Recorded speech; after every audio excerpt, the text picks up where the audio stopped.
আসুন এক নজরে দেখে নিই গত 24 ঘন্টা বিভাগীয় শহরে সর্বোচ্চ সর্বনিম্ন তাপমাত্রা কত ছিল। প্রথমে ঢাকা বিভাগ। ঢাকা বিভাগের সর্বোচ্চ তাপমাত্রা ছিল 33.1 ডিগ্রি সেলসিয়াস এবং সর্বনিম্ন তাপমাত্রা ছিল 28 ডিগ্রি সেলসিয়াস। রাজশাহী বিভাগ। রাজশাহী বিভাগের সর্বোচ্চ তাপমাত্রা ছিল 34.2 ডিগ্রি সেলসিয়াস এবং সর্বনিম্ন তাপমাত্রা ছিল 27.3 ডিগ্রি সেলসিয়াস। রংপুর বিভাগের সর্বোচ্চ তাপমাত্রা ছিল 33.5 ডিগ্রি সেলসিয়াস এবং সর্বনিম্ন তাপমাত্রা ছিল 25.7 ডিগ্রি সেলসিয়াস।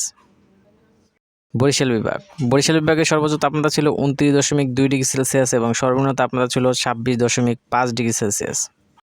ময়মনসিংহ বিভাগ। ময়মনসিংহ বিভাগের সর্বোচ্চ তাপমাত্রা ছিল 32 ডিগ্রি সেলসিয়াস এবং সর্বনিম্ন তাপমাত্রা ছিল 27.3 ডিগ্রি সেলসিয়াস।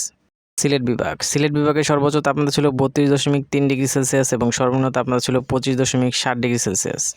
চট্টগ্রাম বিভাগ। চট্টগ্রাম বিভাগের সর্বোচ্চ তাপমাত্রা ছিল 30.4 ডিগ্রি সেলসিয়াস এবং সর্বনিম্ন তাপমাত্রা ছিল 26.1 ডিগ্রি সেলসিয়াস। খুলনা বিভাগ। খুলনা বিভাগের সর্বোচ্চ তাপমাত্রা ছিল 32 ডিগ্রি সেলসিয়াস এবং সর্বনিম্ন তাপমাত্রা ছিল 27 ডিগ্রি সেলসিয়াস। এই ছিল সর্বোচ্চ সর্বনিম্ন তাপমাত্রা।